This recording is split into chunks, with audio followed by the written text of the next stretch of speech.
우리 그 성경 말씀 중에는 어떤 그 복음서에서 주로 나타나 있는 것처럼 어떤 스토리로 이렇게 전개되어 있는 말씀을 나눌 때는 조금 더 편안하게 그 스토리를 이렇게 정말 잘 모르는 사람도 들으면 알 수 있도록 이야기를 구성해 가면서 이렇게 하나님의 말씀을 간혹 전하기도 합니다.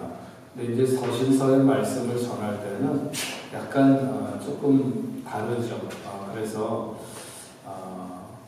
사실 그것을 억지로 이렇게 좀 이야기처럼 이렇게 풀어서 좀 더 편안하게 이렇게 말씀을 드리면 여러분들이 듣기는 쉬울 수 있는데 그래도 너무 자꾸 인간적인 생각이 많이 첨부되는 것 같아서 서신서 말씀을 들을 때는 조금 딱딱합니다. 그래서 조금 더 집중해서 말씀을 들어야만이 여러분들에게 좀 이렇게 깊이 깨닫고 말씀에 깊이 이렇게 조금 더 들어갈 수 있습니다. 제 아내가 저에게 자꾸 이렇게 가끔 그런 얘기를 합니다. 말씀을 전할 때 좀 구어체로 전했으면 좋겠다. 자꾸 이렇게 문장으로 저는 사실은 뭐 글 쓰는 걸 좋아하기 때문에 문어체로 이렇게 많이 말하는 경우들이 많이 있습니다. 저도 때로는 그런 것들을 조금 더 이렇게 성도들이 알아듣기 쉽게 이렇게 말씀을 전하는 게 좋겠다 하지만 제가 실력이 부족한 것일 수도 있고 또 일부러 그럴 수도 있습니다. 그래서 우리가 요한 1, 2, 3서를 들을 때에는 조금 더 여러분들이 집중해서 앞부분은 특히 그렇습니다. 그래야만이 뒷부분을 편안하게 이렇게 말씀을 들어도 들어오지 처음에 무슨 소리인지를 잘 모르고 넘어가게 되면 뒷부분에서 더 잘 안 들리게 될 수도 있습니다. 그러니까 조금 여러분들이 이 요한 1, 3서를 우리가 말씀을 들을 때 앞부분에서 조금 더 집중해서 들으면 좋겠다. 오늘이 그렇지 않은가 이렇게 생각이 듭니다. 하나님이 천지를 창조하셨는데 창세기 1장 3절 말씀에 보게 되면 처음에 천지를 창조할 때 그렇게 시작합니다. 하나님이 빛이 있으라 하시니 빛이 있었고 그 빛이 하나님 보시기에 좋았더라. 이러면서 이제 그 세상에 창조되는데 이 빛은 하나님의 속성입니다. 요한 1서에서는 하나님의 속성에 대한 말씀을 하고 있는데 1장과 2장에서는 빛이신 하나님에 대해서 3장과 4장에는 사랑이신 하나님에 대해서 그리고 5장에서는 생명이신 하나님에 대해서 말씀하고 있습니다. 그래서 빛과 사랑과 생명으로 하나님의 본질에 관한 설명을 하고 있습니다. 우리가 오늘 생각하고자 하는 이 1장 본문 말씀은 빛이신 하나님을 말씀하고 있고 그 빛 대신 하나님과의 사귐에 대해서 생각을 하면서 은혜를 받으려고 하는 것입니다. 창조의 시작은 빛이 있으라 하나님이 빛이 있으라 하시면서 혼돈 가운데 있는 우주에 빛이 있게 하신 것입니다. 근데 그 빛이 어디서 왔느냐? 그 빛은 하나님 자신 안에서, 즉 하나님의 본질에서 나왔습니다. 그러니까 빛은 하나님의 본질을 반영하는 것이죠. 저자 요한은 하나님은 빛이라 요한복음에서도 그랬고 오늘 말씀에도 그렇게 말하고 있습니다. 다시 말하면 빛이 있으라고 한 것은 단순히 하나님이 빛을 창조하셨다고 하는 의미이기보다는 하나님 자신의 본질을 우주 가운데 드러내신 것을 말하는 것입니다. 하나님은 빛이시라는 것은 하나님의 본질에 대한 설명이고 빛이 있으라고 하는 것은 하나님께서 자신의 본질을 우주 가운데 나타내신 그 행동을 설명하는 것입니다. 고전 물리학에서 보면 빛에 대해서 말을 할 때 그 빛이 입자인가 어떤 알갱이와 같은 것인가 아니면 그 빛은 파동인가. 입자라고 말하는 사람들의 주장이 한 오랫동안 이어져 내려왔었고 또 그렇지 않고 빛은 파동이라고 하는 사람들의 과학자들의 입장이 오랜 시간 동안 지지를 받았습니다. 그런데 그 후에 사람들이 알고 보니까 그 빛은 입자이며 동시에 파동인 이중성을 갖는다고 하는 그런 양자역학이 말하는 빛에 대한 정의를 우리가 오늘 이해하고자 하는 것은 아닙니다. 다만 빛은 조금의 어둠이나 불순물도 허용하지 않으면서 공명과 질서를 확립해 준다는 것을 우리가 알 수 있습니다. 빛은 모든 것을 비추며 도처에 충만하여 만물이 제 길로 나갈 수 있도록 하는 것이 바로 빛인데, 여기에는 하나님의 의와 사랑과 생명이 깃들여져 있습니다. 빛은 만물을 기르고 만물에게 생명을 주며 만물이 나아갈 길을 열어줍니다. 그래서 빛이 있으라고 하신 것은 하나님의 의와 사랑을 그리고 생명을 온 우주 안에 하나님이 드러내신 것이죠. 7절 말씀에 보면 하나님은 빛 가운데 계신다고 말씀했습니다. 빛 가운데 거하는 것은 하나님의 행동의 원리입니다. 하나님의 행동은 언제나 빛 가운데 이루어지기 때문에 뭔가 이렇게 겉과 속이 다름이 없고 항상 올바른 것이죠. 이러한 하나님의 행동 원리는 또한 그의 백성들이 생활을 하는데 본보기가 되는 것입니다. 하나님이 빛 가운데 계신 것처럼 그의 백성은 항상 빛 가운데 행동하고 살아야 되는 것이죠. 하지만 하나님께 반역하여서 타락한 인간은 항상 뭔가 비밀을 만들려고 합니다. 자신의 수치와 이기적인 본성이 드러나지 않도록 하기 위해서 뭔가 비밀이 감추려고 하는 것이 생기게 되는 거죠. 그래서 인간은 자신의 일상생활에 평안을 유지하기 위해서 때때로는 선의의 거짓말이 마치 필요한 것처럼 자신을 합리화하려고 합니다. 하지만 하나님은 인생에게 빛이신 하나님께로 나오라고 말씀하시고 빛 가운데 거하라고 말씀하십니다. 결국 이런 하나님의 말씀에 순종하는 자가 하나님 앞에서 자기의 죄를 절감하게 됩니다. 그래서 하나님의 빛은 우리로 하여금 죄의식을 갖게 하는데, 그러나 죄의식을 갖게 하는 것으로 그치는 것은 아닙니다. 죄의 자각이라고 하는 것은 구원의 준비 과정이라고 말할 수 있습니다. 하나님은 자기의 죄를 자백하는 자에게 사유의 은총을, 용서의 은총을 베푸십니다. 이것은 세상에 참 빛으로 오신 예수 그리스도를 통해서 이런 죄사함이 사유가 일어나도록 하는 것이죠. 예수님은 하나님의 아들로서 하나님과 본질이 같으며 하나님과 생활의 원리가 같으십니다. 이것은 하나님의 본질을 드러내는, 그래서 이 하나님과 본질이 같으신 예수님께서 이 땅에 오셔서 온 인류를 구속하기 위한 화목 제물이 되셨습니다. 이것이 바로 하나님의 본질을 드러내는 최대의 하나님이 자신을 드러내는 계시의 사건이라고 말할 수 있습니다. 오늘 우리가 생각하는 것은 빛과 그 빛과의 사귐에 대해서 생각해 보려고 하는 것입니다. 성도의 생활 원리는 요한 1서의 중심이 되는 세 가지 빛과 사랑과 그리고 생명입니다. 요한이 말하는 사귐은 우리가 서로 옆에 있는 사람들과 사귀는 이런 정도의 사귐을 말하는 것이 아닙니다. 그것을 훨씬 더 뛰어넘는 것인데, 빛과의 사귐은 성부와 성자와 성령의 교제를 떠나서는 생각할 수도 없고, 성부 하나님과 그 아들 예수 그리스도와 더불어 우리의 사귐이고, 또 나가서 성도와 성도가 연결되는 삼중적이고 본질적인 사귐을 말하는 것이다.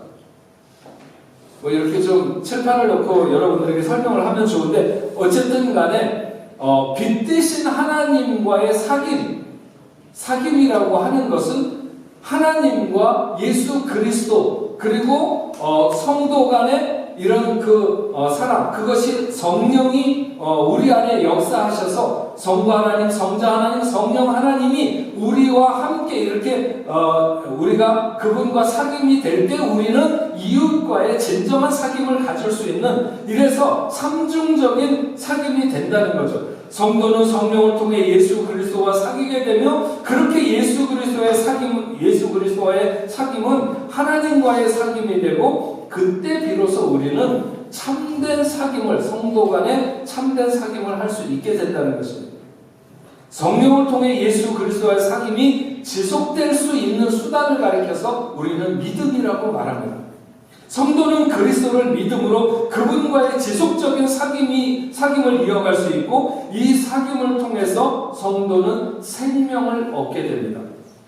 성도와 빛 대신 하나님과의 사귐이 그래서 생명의 교제가 되는 것이죠.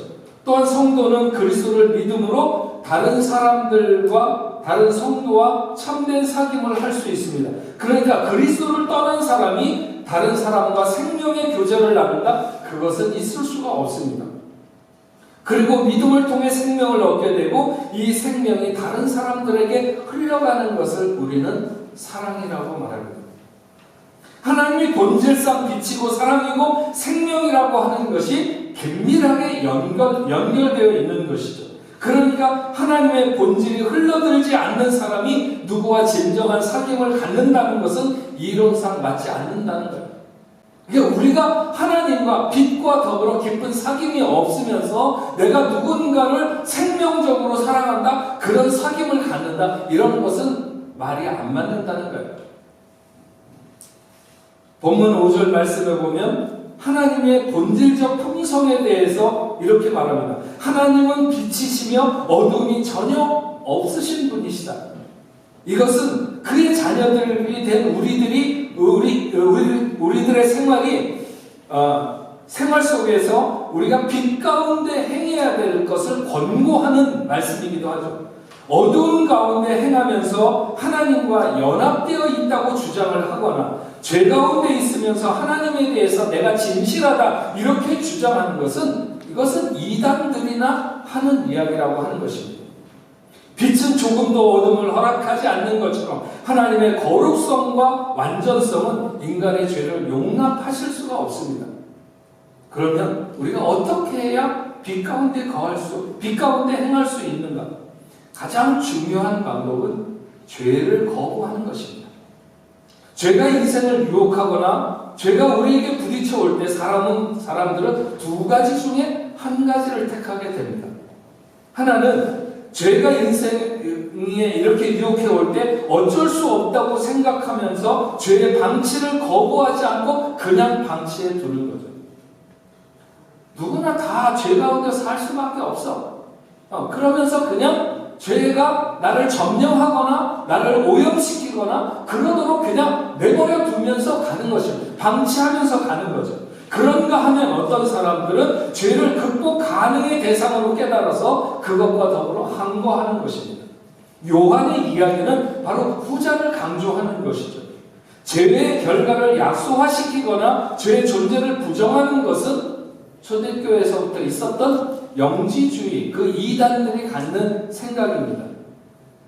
아담과 하와가 타락한 이후 죄는 인간의 본성처럼 모든 인생에게 주어졌습니다. 그래서 하나님의 절대적인 의로우심 앞에 인간은 불의한 존재일 수밖에 없어요. 어떤 사람은 그러죠. 나같이만 살려고 그래요. 나는 죄 없어. 근데 그것은 내가 얼마나 더러운지를 모르기 때문에 그래요. 네. 하나님이 내 옆에 서시면, 내 옆에 만약에 하나님이 서시면 내가 까만색이구나. 그걸 언제 알게 되냐? 하나님이 내 옆에 서시면 알게 된다는. 그러니까 하나님이 옆에 안 계시면 내가 무슨 색깔을 가지고 세상을 사는지 알지 못하는 게, 내가 얼마나 죄에 오염되어 있는 불의한 존재인지 모른다는 거죠. 하지만 하나님이 죄악된 인간을 버리지 아니하시고 독생자를 보내셔서 그를 십자가에 죽게 하심으로 우리에게 구속을 이루셨어요. 우리가 빛 가운데 살려고 애써 노력한다 해도 여전히 범죄의 가능성은 남아 있습니다.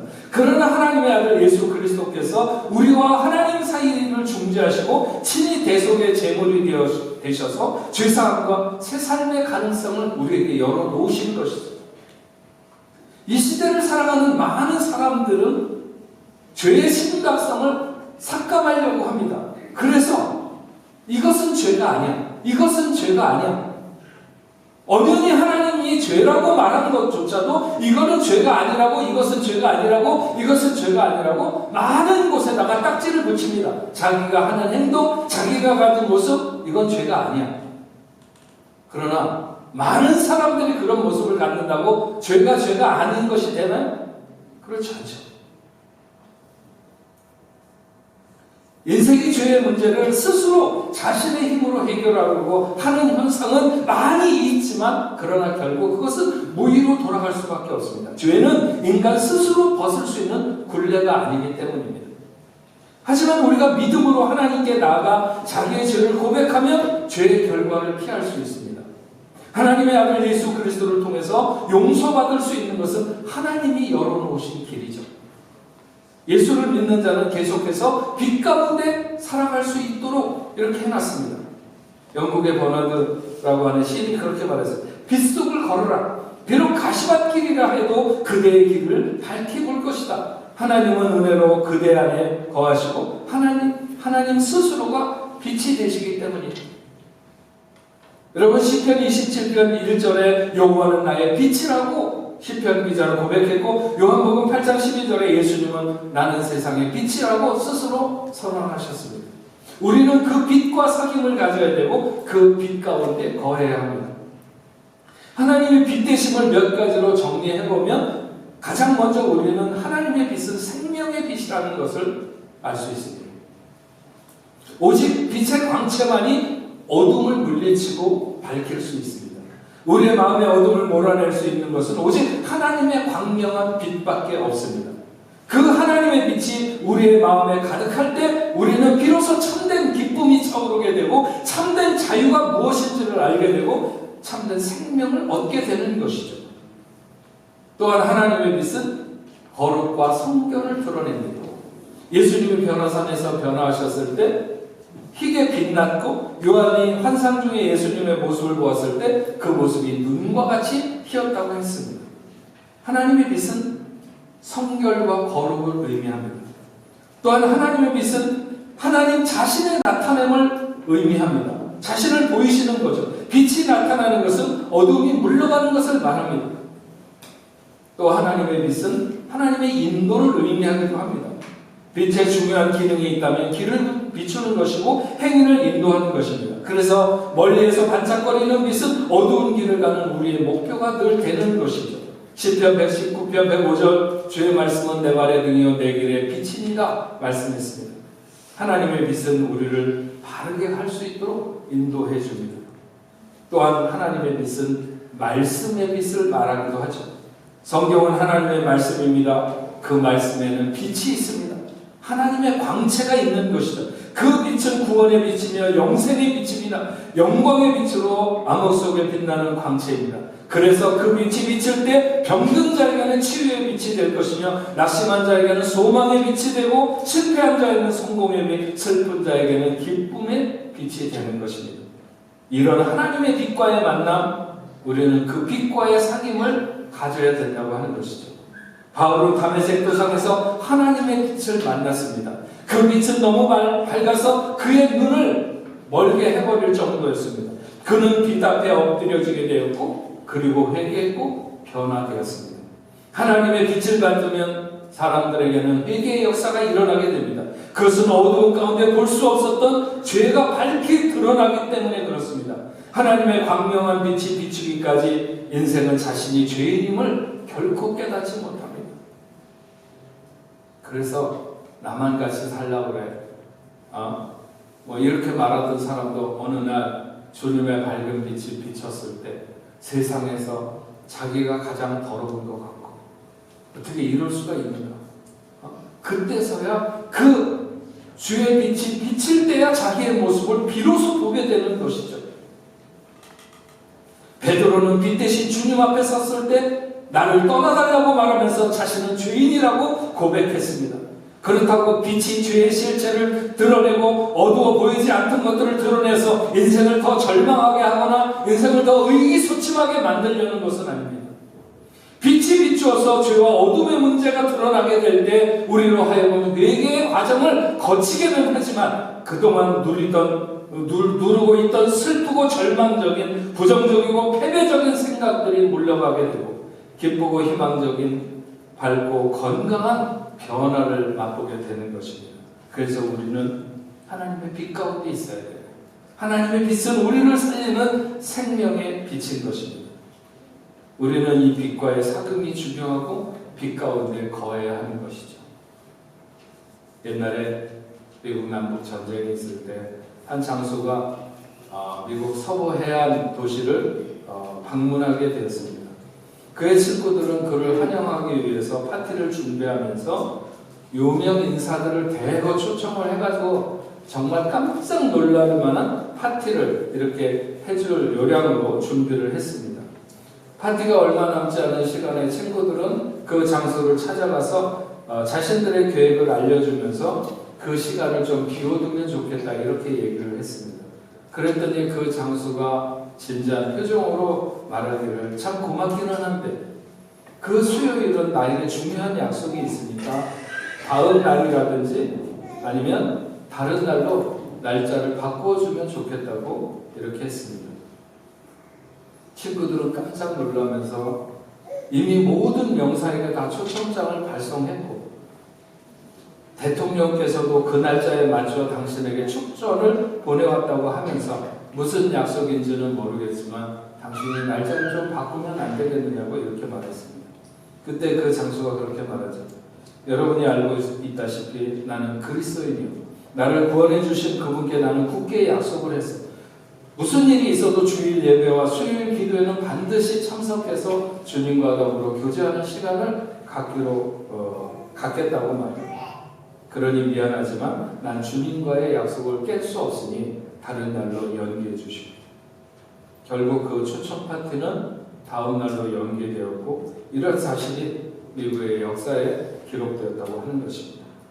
여러분, 하나님과의 사귐을 소중하게 여기는 사람은 하나님에게도 귀히 여김을 받는 사람이 될 줄로 믿습니다. 그러나 하나님과의 사귐을 가볍게 여기는 사람은 결코 빛과의 사귐을 가질 수가 없는 것이죠.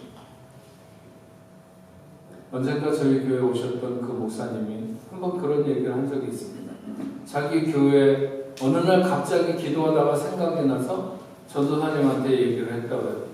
지난 10년간 우리 교회에서 누가 예배 시간에 순서 맡은 것을 바꾼 사람이 있는지 한번 확인해봐. 기도를 하겠다고 했다가 다른 걸로 바꿔달라고 한 사람이 있는지 아니면 해놨다가 못 나온 사람이 있는지. 그랬는데 살펴보니까 한 명도 없었다는 거예요. 그건 정말 있을 수 없는, 자기가 그래서 너무 놀라고 그건 하나님이 얼마나 큰 은혜로 우리 교회에 함께 하셨는가. 우리 교회였으면 좋겠지만 우리 교회는 아니고 하여튼 그랬다는 거예요. 교회가 크니까 많은 사람 앞에서 어떤 사람이 약속을 정했기 때문에 그 사람들의 약속을 굳게 잘 지켜서 10년 동안 아무도 그런 사람이 없었느냐? 그건 아니겠죠.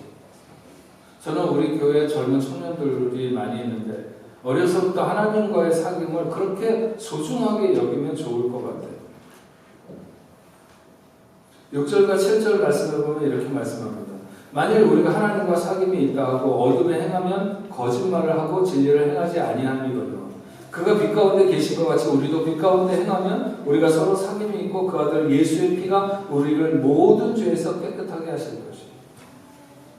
별일 없는 날, 그냥 한가하게 살아가는 날에는 하나님과의 교제를 중심으로 살아가는 것 같다가도 뭔가 조금만 급하거나 조금만 바쁜 일이 생기면 여지없이 하나님과의 관계를 가장 고려하지 않아도 될 일로 치부한다면 그 사람은 결코 빛과의 사귐을 깊이 가질 수 없는 것이죠. 그러나 만약 그가 빛 가운데 계신 것 같이 우리도 빛 가운데 행하면 우리에게 서로 사귐이 있다. 하나님과 사귐이 있다는 것이죠. 하나님과의 사귐을 소중하게 생각한다는 것입니다. 그러면 그 아들 예수의 피가 우리를 모든 죄에서 깨끗하게 하실 것이라고 말씀하고 있습니다. 나중에 요한일서 4장에 가면 사랑에 대해서 제가 설명을 할 때도 하겠지만 요한은 그 문체에 독특한 것이 있습니다. 이것은 빛 대신 하나님과의 사귐을 가지면 그 아들 예수의 피가 우리의 모든 죄를 깨끗게 한다. 이렇게 기록하고 있는데 이것은 바꾸어서 그 아들 예수의 피가 우리의 죄를 깨끗하게 하면 우리는 더 빛 대신 하나님과의 사귐이 깊어진다는 것이죠. 요한은 항상 그렇게 말합니다. 하나님에 대한 사랑, 우리가 하나님을 어떻게 사랑할 것인가? 그것은 옆에 있는 사람을 사랑하는 것이 하나님을 사랑하는 것이라는 거예요. 그 옆에 있는 사람을 사랑하려고 하는데 그 사랑이 잘 안 돼. 왜 사랑이 잘 안 될까요? 하나님에 대한 사랑이 그렇게 뜨겁지 못하기 때문에. 그래서 하나님을 바라보고 하나님이 너를 얼마나 사랑했느냐 하는 것을 깨닫게 되면 우리는 또 세상을 사랑할 힘을 얻게 된다는 거예요. 이것이 서로 이렇게 물려가지고 상승하도록 돼 있다는 거예요. 하나님을 사랑하기 위해서는 이웃을 사랑해야 되는 것이고, 이웃을 사랑하는 것은 곧 하나님을 사랑하는 것이고, 이것이 이렇게 계속 물려서 서로 계단을 올라가듯이 그렇게 돼 있다는 거예요. 예수의 피가 우리를 깨끗하게 하는 것과 맞물려서 이것도 상승하는데, 우리의 빛 대신 하나님과의 사귐이 깊어지려고 하면 예수의 피가 우리를 깨끗하게 해야 되고, 예수의 피가 우리를 깨끗하게 하려고 하면 우리는 빛 대신 하나님과 사귐이 깊어야 한다는 거죠. 8절과 9절에 이렇게 말합니다. 만일 우리가 죄가 없다고 말하면 스스로 속이고 또 진리가 우리 속에 있지 아니할 것이요, 만일 우리가 죄를 자백하면 그는 미쁘시고 의로우사 우리 죄를 사하시며 우리를 모든 불의에서 깨끗하게 하실 것이요. 빛 대신 하나님과의 사귐이 어긋나기 시작하는 단계는 우리가 죄가 없다고 말하는 것이고, 그것은 스스로를 속이는 것이며 결국 하나님의 말씀이 우리 안에 머물 수 없도록 하는 것이라는 거예요. 죄가 없다고 말한다는 것은 죄가 우리에게 지속적인 힘을 가지고 실제한다는 사실을 애써 부인한다는 거예요. 난 그렇지 않아. 죄가 나를 지배하고 있지 않아. 이렇게 말한다는 거죠. 그러나 죄는 부인한다고 해서 우리에게서 사라지는 것이 아닙니다. 태어나서 자의식이 생기는 순간부터 죄는 인간 안에 실체합니다. 이것을 간과하면 안 돼요.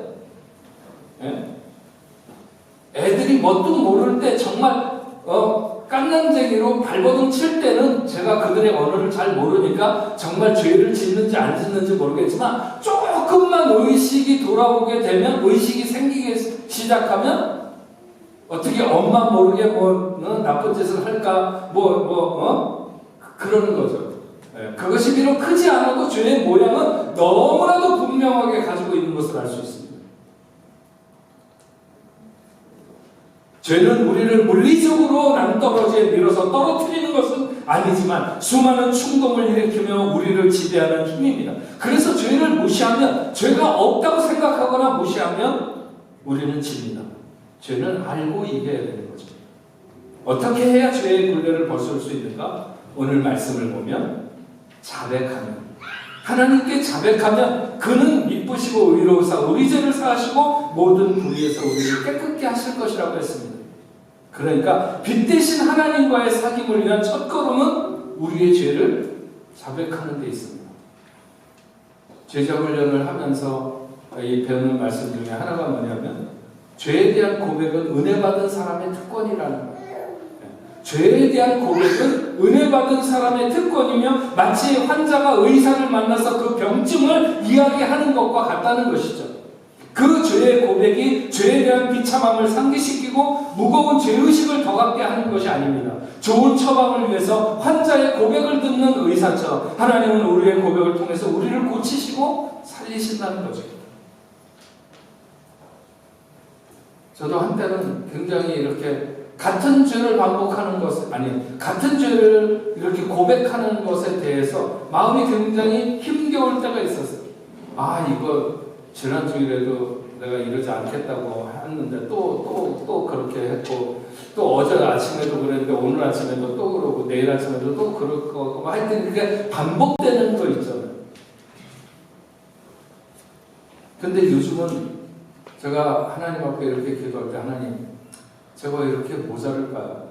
제가 분명히 그렇게 하나님 앞에 약속을 했는데 왜 이렇게 이것을 이렇게 못 지켰을까요? 저는 왜 이렇게 모자랄까? 왜 안 될까요? 이런 얘기를 할 때 이렇게 하나님 앞에 말하는 시간이 제일 편안해요. 물론 양심에 걸리기도 하지만 제일 편안해요. 하나님 앞에 그렇게 이야기하는 시간이에요. 만약 제 자식이 아버지인 제게 와서 이런 고백을 한다면 저는 그런 자식을 격려해 줄 것 같아요. 괜찮아. 너 할 수 있어. 새 힘을 내도록 도와줄 것 같은 거예요. 물론 제가 하나님이 아니니까 하나님이 해줄 수 있는 것을 제 자식에게 해줄 수 있는 것은 아니지만 같은 아버지의 심정은 충분히 든다는 거죠. 어떤 부족함을 가지고 안 되는 것을 가지고 나한테 와서 얘기를 해도 내가 그런 것을 듣는 아버지의 마음은 충분히 이해가 되는 거예요. 오늘 마지막 절은 이렇게 말합니다. 만일 죄를 만일 범죄하지 아니하였다면 하나님을 거짓말하는 이로 만드는 것이니 또한 그의 말씀이 우리 속에 있지 아니하리라. 하나님은 타락한 인생의 속성을 누구보다도 가장 잘 아시죠. 하나님이 우리를 얼마나 잘 아시는가에 대한 말씀을 무의로 돌리지 않으려고 한다. 그래서 하나님을 거짓말하는 이로 만드는 자에게는 결코 하나님의 말씀이 그 안에 자리할 수 없다고 하는 것입니다. 하나님이 우리에게 원하시는 것은 죄의 대가가 아니라 죄의 고백입니다. 죄를 지었다고 무슨 대가를 치르라고 우리에게 말씀하는 것이 아니고 다만 고백할 때 우리는 관계의 회복을 이룰 수가 있습니다. 빛 대신 하나님과의 사귐이 바로 우리의 기쁨이고 우리의 생명입니다. 죄가 그 사귐을 가로막고 있는 거죠. 그 죄 앞에서 우리가 얼마나 무기력한 인생인지를 알고 고백하면 그 아들 예수의 피가 우리를 살리고 하나님과 더 깊은 사귐의 자리로 우리를 이끌어간다고 하는 것입니다. 그런 놀라운 은혜입니다.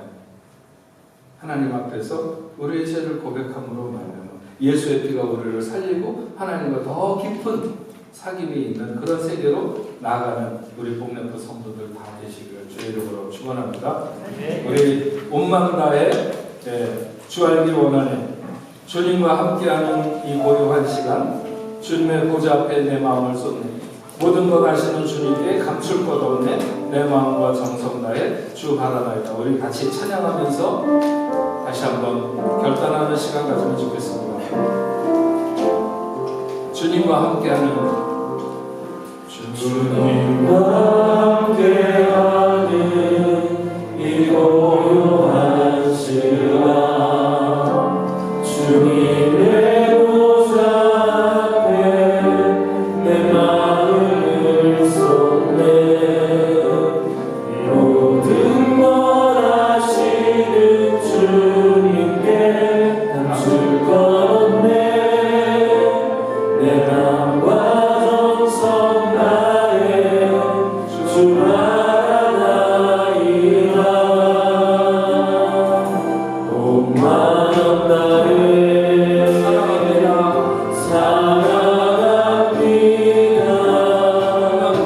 온 마음 다해 주 알기 원하네. 내 모든 삶 당신도 시니 주만 섬기 모든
되고 만물이 나가야 될 하나님의 본질, 빛 대신 하나님을 오늘 우리들에게 알게 하시고 우리가 빛과 더불어 사귐이 있는, 그래서 성부 하나님, 성자 하나님, 성령 하나님께서 우리와 함께 하시며 아름다운 사귐이 있을 때 우리가 진정 세상에서 참된 생명의 사랑을 나누면서 살아갈 수 있다는 것을 오늘 말씀을 통해서 저희들로 하여금 깨닫게 하시니 감사합니다.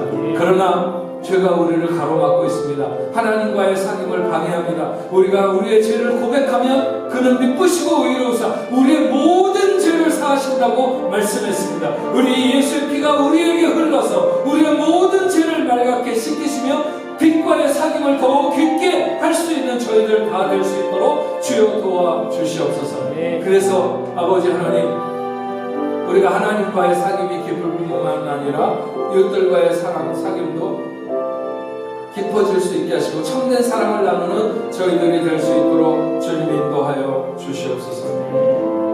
하나님, 오늘도 저희들을 하나님 앞에 이렇게 예배하게 하시고 우리가 온 마음을 다해서 하나님 앞에 감사함으로 예물을 구별하여 올려드립니다. 하나님, 믿음의 사람들이 걸어오는 삶의 여정을 하나님께서 함께하여 주셔서 이 복잡하고 어려운 세상 가운데서도 우리로 하여금 낙심하지 않게 하시고 하나님의 보호와 인도 속에 살아오게 하신 것을 진심으로 감사함을 드립니다. 그렇습니다. 주님의 말씀이 우리의 발에 등이 되고 또 빛이 되는 것을 우리가 분명히 알고 그 빛을 따라서 살아오게 하신 것을 감사드립니다. 때를 따라 필요한 모든 것을 공급하시는 하나님의 은혜를 감사합니다. 믿음의 사람들이 경영하는 사업과 가정과 직장 생활과 하는 모든 일들 위해 하나님 은혜와 복으로 함께하여 주시옵시고 하나님이 주신 소득으로 하나님 앞에 돌려드릴 때 11조로 감사의 예물로 성경금으로 주일원금으로 또 여러 가지 목적을 가지고 하나님 앞에 올려드리고 헌신하고 봉사하고 충성하는 하나님의 자녀들 위해 아버지 하나님 넘치게 채워주시옵시고 하나님으로 인하여 부유한 삶을 살아가는 자녀들 다 되게 하여 주시옵소서. 하나님, 저들의 삶의 현장에도 같이 하여 주시옵소서. 어떤 일을 만나든지 낙심하거나 무너지지 않게 하시고 오히려 그런 자리에 일어나서 하나님 앞에 감사하고 영광 돌릴 수 있는 복된 길을 가는 귀한 자녀들 다 되게 하여 주옵소서. 하나님, 우리 교회를 이 땅 가운데 세우심을 감사드립니다. 정말 건강한 사명 공동체가 되게 하시고 생명 공동체가 되게 하시고 예배 공동체가 되어서 하나님 앞에 영광 돌릴 뿐만 아니라 우리 교회가 아버지 많은 사람들에게 빛을 비치며 죽어가는 자들을 돌아오게 하는 귀한 역할을 잘 감당하게 하여 주시옵소서. 하나님, 특별히 우리 교회와 더불어 함께 협력하고 있는 선교지마다 하나님 함께 해주시고 그 모든 선교사님들 붙들어 주셔서 어려운 상황 속에서도 하나님의 나라를 전하기에 부족함이 없도록 주여 도와주시옵소서. 주님, 코비드19가 물러가고 있는 듯 하지만 아직까지도 여러 가지로 힘들게 하고 어렵게 하는 이런 모든 상황 속에서 우리를 지키시고 질병으로 인해 고통받는 하나님의 자녀들이 있다면 예수의 이름으로 깨끗이 고쳐주시옵시고 머리끝부터 발끝까지 정결한 하나님의 자녀들 다 될 수 있도록 인도하여 주시옵소서. 어떤 어려운 가운데서 저들을 보호하시고 인도하시는 평안한 하나님의 자녀들이 다 되도록 주여 도와주시옵소서. 이제는 우리 주 예수 그리스도의 은혜와 하나님 아버지의 크신 사랑과 성령님의 감화 감동으로 교통하심이 오늘 하나님 앞에 나와 예배하는 당신의 사랑하는 자녀들과 저들의 가정과 직장과 두분 고국에 세계 만방에 흩어져 복음을 전하는 모든 선교사들과 그 사역지 위에 이제로부터 영원토록 함께 있을지어다. 아멘.